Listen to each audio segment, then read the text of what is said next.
I'm founder of Moixa, and we're interested in managing the world's distributed energy storage. I'm going to talk today predominantly about residential storage, but talk about the wider business models of aggregating storage for a range of grid services and the experience we've gained through delivering about £5 million of pilots in the UK for both sides of the new business and innovation group. So just a bit about our company. We're the largest deployed residential storage. We have a product for mass market we call Maslow's, picture on the left. It's a compact, all-in-one battery system suitable for any home, social housing, urban property. We have a platform we call GridShare, which is an aggregation platform, virtual power plants, and we have a number of patents behind technology, including granted patents on managing batteries as an aggregate for grid service. We're in the process of launching Utility Co. We have a license in order to support some deals and also working on asset finance. We work with about half big six utilities, a number of social housing projects, and we're in the process of doing a larger fundraise. There was a piece in the Financial Times yesterday on some of the fundraising we've done from former Big Six CEOs. What we do is we make storage. We make a hardware product called Maslow. We're also managing third-party batteries, notably from America and China, into our aggregation platform to support income streams for asset finance. And some of those income streams come on the right-hand side by trading this aggregate storage for new utility tariffs or for DUOS or for other kind of smart meters. Just a snapshot, you would have seen this earlier, but why storage? Storage has a benefit to solar, better solar, more self-consumption, or improved case for new solar plus storage, plus financing or some deal makes storage viable. You can use storage to access tariffs from a residential or business. Residential, it's Economy 7 or the new smart tariffs post-DCC, all new deals with utilities. And you can access grid services by aggregating storage for a range of network, community or national grid type services. And you will have seen a stack earlier of some of the multitude of benefits that are available. Other benefits of storage are backup, persistency, co-installing of lighting, fuel poverty, solutions for social housing.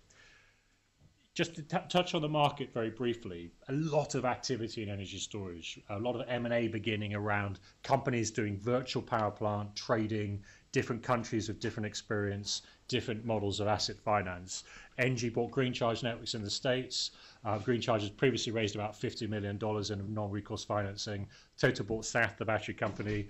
Peter Thiel invested recently in STEM, which is a C&I company. They've raised over $100 million. Sonnen about $50 million of finance from GE. Sunverge $36 million in January. It's a lot of activity.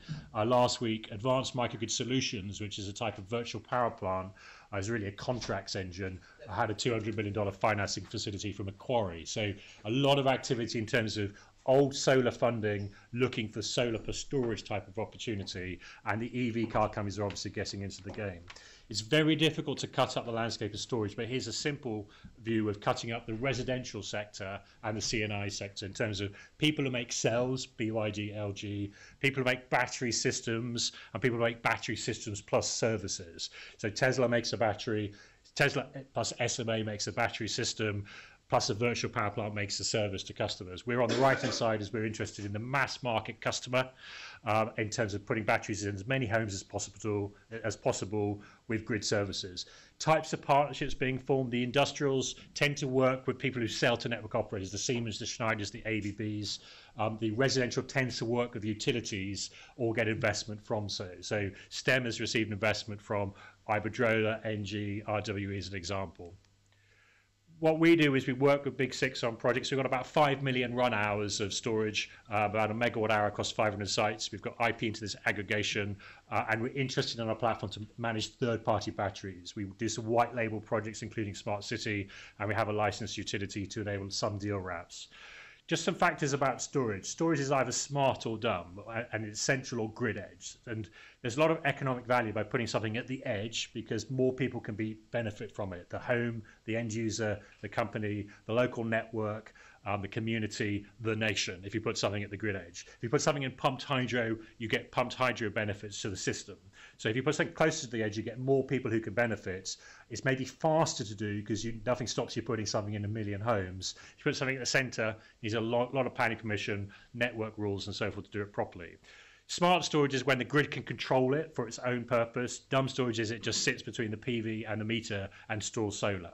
Typically, there's two topologies in Europe. You can AC couple a battery, which means you put it on the meter side so you can mains charge or solar charge. If you DC couple, it's predominantly only solar charged. That's a bad idea in Europe because you can't take advantage of night tariffs or winter services. In California or Australia, solar charging a battery and doing a PPA solar plus storage just around solar storage is sometimes viable. In Europe, it's really around being a solar battery in the summer and a grid battery in the winter. Lots of C's around batteries: chemistry, capacity, C rate, cycles, carbon, and cost.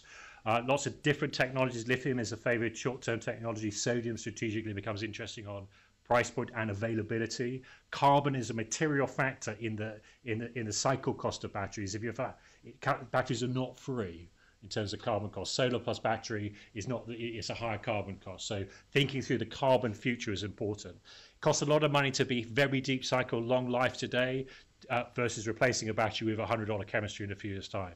Lots of financing models looking at how do you fund storage. It's not really a chemistry problem, it's really a control problem and a security of income problem. Chemistry is exceptionally predictable and it's easy to model. This is what some of our batteries looks like in the UK in terms of community storage and home storage. So it's a very compact system installed by the meter in an hour on the wall, about the size of a large briefcase. This is a 2 or 3 kilowatt hour module, including power electronics inverter. In community, sometimes people put several of these together, and you can see some examples. This is a project we delivered with Scottish Power recently, where we put 50 batteries in. They're aggregated into a cloud and fed through to a customer dashboard and also a stakeholder dashboard, so they can be managed as a cluster. This is a project we did with British Gas down in Oxford, where there's 100 batteries. And here we can see an example of grouping batteries as a community asset. The shaded bit is storing solar, the blue bit is shifting solar. If I show you that live, I can just show you this is sort of real. This is a live view of those products, about 88 products, 175 kilowatt hours of storage. This is what's currently happening across those streets. The houses are consuming 35 kilowatts, there's 100 kilowatts of solar across these streets, and they're net exporting. On the right hand side tells me what I can do to these properties. I can turn up consumption by 30 kilowatts on these streets or turn down consumption by 43 kilowatts by sending a message to each of these distributed assets to start charging or push power. And what's interesting is across this group I can turn off the street. So on an Alexa on average basis, I can send a signal and turn on or off the house as a group. As an individual house, they might still use a kettle, but across the community, this group can pull no power from the grid. So if I put this in 1 million homes, that would be 3 gigawatt hours of storage, the same as a pumped hydro plant like Norwich. I could press a button and turn off 1 million homes. And that's monetizable to some of the income streams, or it's monetizable to a smart tariff. Here's another cluster, if I just show you another view of 850 kilowatt hours across a range of sites. So this is showing a live consumption. So I just wanted to show you that to show that these systems are real and talking in the cloud. So they look like one battery asset, either on the house level or for the utility partner or for the community housing or for the network operator or for the system operator. And that gives lots of different ways to monetize income. Sorry about the slides to be magnified a bit on the screen, but this is a view of the channels in the market. For residential solar, it's retrofitting storage to existing solar, or it's enabling new solar into social housing, or new solar plus storage bundles. One of the interesting things is utilities starting to use storage as an asset in their business model to manage either a smart tariff or to manage a solar plus storage deal or to manage a smart home. And there's typically lots of different models coming out in the market, from consumer finance or sale to a fit swap to a PPA model where you meter the solar and the storage to a customer, to new utility deals where you're putting in storage as part of an offer, or asset finance into a special purpose vehicle for social housing. And energy pension is a model which looks at pension funding, either from the pension fund or the liability. Lots of companies which were doing solar funding, like the below, are interested in storage asset finance. Storage is not yet an asset class, it's emerging as an asset class because the income streams are quite complicated in the short term. They're not necessarily stable and they're evolving over time. This is an example of how systems make money. Obviously, from a customer point of view, the battery is storing its solar in the premises for use in the evening, or it's accessing an off-peak tariff with a smart tariff.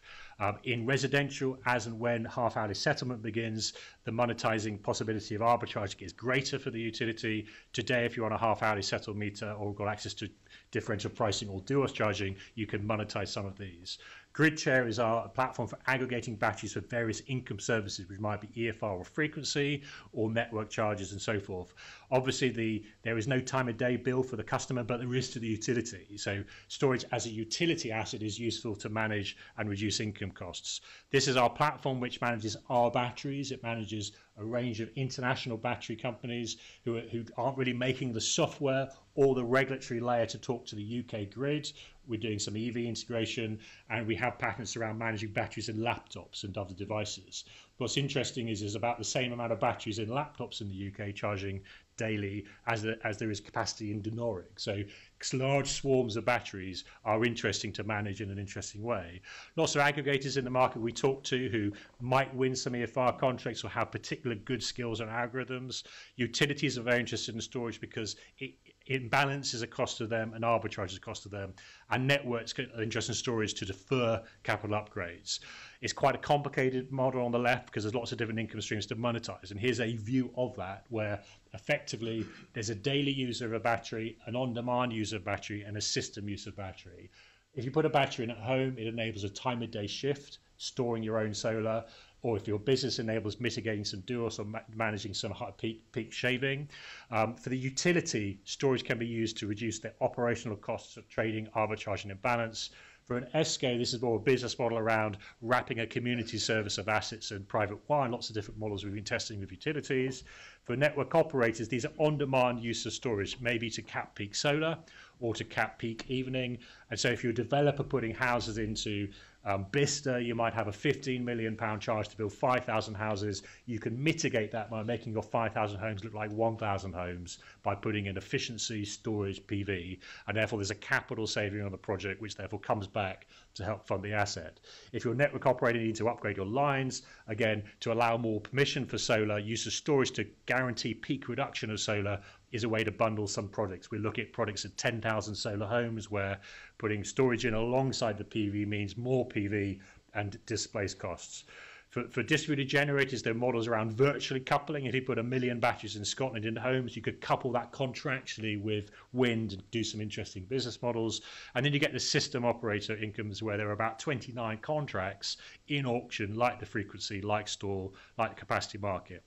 What's interesting is a lot of the national grid contracts are short term. And so if you're Denoric makes the same amount of margin per year over the last 20 years, even though the contracts it bids for on an annual basis are completely different on an annual basis. So even though things like EFR today are 4-year contracts, and they might be 50 quid today, and they'll be 10 quid on renewal, there's maybe a different kind of contract available in the future. And so you need to be able to bid on different contracts. Storage at the grid edge is more flexible to contractual variance in this pyramid because it can bid for anything. It can work at the home, the utility, the network operator, the business partner, or the system operator, and isn't exposed to the system operating income suddenly changing overnight.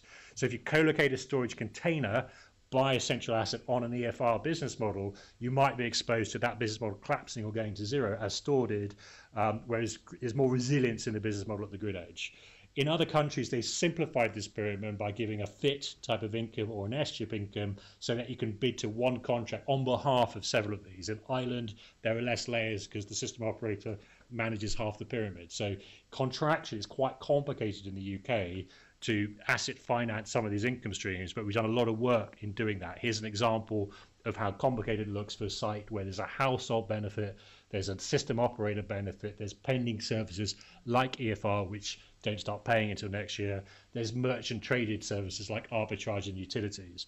So net, there's a positive case for solar storage, but it's quite complicated to monetize. For customers, we just give them a flat rate back today. If you would like to buy a product from us and share it back to us, we'll give you a flat check so you can work out your own business case, which is about a 10-year payback. Will be 7, then 5. Ultimately, it should be free to customer when some of these income streams are more stable from the regulatory mechanism. Here's an example of a larger scale project where you're trying to put 3,000 to 10,000 homes out with solar and storage and metering, where if you use our cloud service, you can manage these storage on behalf of the incomes on the previous page. And that means if you had a financing vehicle, you could have a residential payment or a utility payment alongside an income payment from these grid services. And these kind of models, whether they're simple PPA or whether they start to make commercial sense, but they are kind of complicated, we see a lot of them across the range of partners. And we see a lot of sort of deals brewing from different kind of financiers.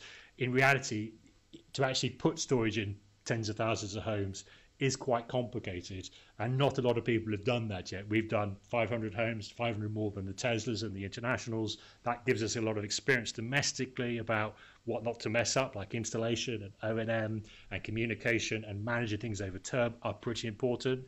Low cost install, low cost system, resilience to change. If you've got a distributed asset you're managing to a cloud, how do you talk to that in 1, 5, 10, 20 years time? Bear in mind that the environments you're talking to in the web have changed. HomeKit, Apple, iPhone, Android, smartphones, apps will not be here next decade. So how do I manage these products over a period of time reliably as a grid asset? This is why some of the metering standards are important, some of the power standards are important, some of the modular standards are important in order to stay communicating to these resources and aggregates. And O&M cost is quite significant. Patent risk, we have patents overdoing this, but also if I write a 10-year term contract, you're exposed to software change, patent issues. So it's an interesting evolving business model. Just one note about what's interesting about storage in the UK is where do you put it? In the UK and Western Europe, the peak is driven by homes. Even though homes are only a third of the total electricity consumption a year, they're nearly 2/3 of peak consumption. So if I do demand response in a commercial asset, or I put storage in a commercial, it's less available in the evening. What I'm trying to influence is domestic peak. I can't price change behavior in a home. People don't really respond to price, but I can change when a battery is charged, either in their devices or pre-charge a battery. If you look at what homes are doing, the AC demand in a home is not changing. Heat demand is not rising in a home. Cold, wet cooking has been flat since 1990 at about 5 kilowatt hours a day. What's rising is everything above the waist, which is always on at peak, low power, lighting, electronics, audiovisual, ICT, Internet of Things, 50 billion new things, long tail, growing, always on peak, and no price can change when these work. I can't price change when you turn on your television or turn on your lights. And so that's a really interesting problem, because that's going to continue to rise, and therefore the role of homes and the role of batteries in reducing peak in Europe is significant. In other countries, there isn't such a strong residential peak. It's more an air conditioning peak, or there's a solar peak, or there's a solar duct curve. And so the business model of storage in Europe favors homes, favors grid edge, favors reducing peak winter, on top of being a good solar battery for the benefits of solar to the system. And here's a view of the UK. In Germany, there's been 34,000 battery systems installed in homes. Whilst that is a big European market, it is kind of niche in the sense it's only 34,000 homes. You could do one solar social housing deal in the UK at 34,000 homes if you get the right product, right sized, right business model, right income model for that project. UK's better at doing finance solar, finance social housing than Germany is, even though Germany has a higher peak. And so on a single peak arbitrage model, Germany wins in the short term. On a mass market, UK wins. It has 800,000 solar homes. America has 1 million solar homes. It has a very strong financing model for the historic solar, and therefore UK is a significant growth market for aggregating solar for lots of income. That's it. Thank you.